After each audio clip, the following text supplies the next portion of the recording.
നിധി, എനിക്കൊരു കാര്യം ഓർമ്മയുണ്ടോ? എന്താ? പണ്ട് നമ്മൾ അത്താഴമൊക്കെ കഴിച്ചതിന് ശേഷം ആരുമില്ലാത്ത റോഡിൽ കൂടി ഇങ്ങനെ പരസ്പരം കൈ കോർത്ത് പിടിച്ച് നടക്കുമായിരുന്നു. ഇപ്പോഴും നമ്മൾ അത്താഴം കഴിഞ്ഞ് നടക്കുവാണ്.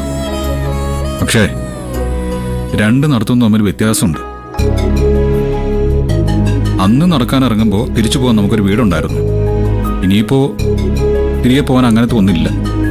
അത്രേ ഉള്ളൂ വ്യത്യാസം. ജീവിതം അങ്ങനെയാണ് ഗൗതം. നിന്ന നിൽപ്പിൽ മനുഷ്യനെ മറ്റൊരു തലത്തിലേക്ക് എടുത്തെറിഞ്ഞു കളയും. പോകാനൊരിടവില്ല എന്ന ഒറ്റ വ്യത്യാസം മാത്രം മതി നമ്മുടെ ഈ നടത്തത്തിന്. നമ്മൾ മുന്നോട്ട് തന്നെ പോവും ഗൗതം, കൈ കോർത്ത് പിടിച്ച്.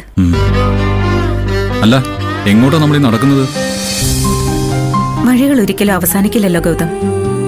അവസാനിക്കുന്നിടത്ത് നിന്ന് മറ്റൊരു വഴി തുറക്കും. നമ്മൾ നടന്നുകൊണ്ടേയിരിക്കും. എന്റെ ഗൗതമിന്റെ കൂടെ ഞാനില്ലേ?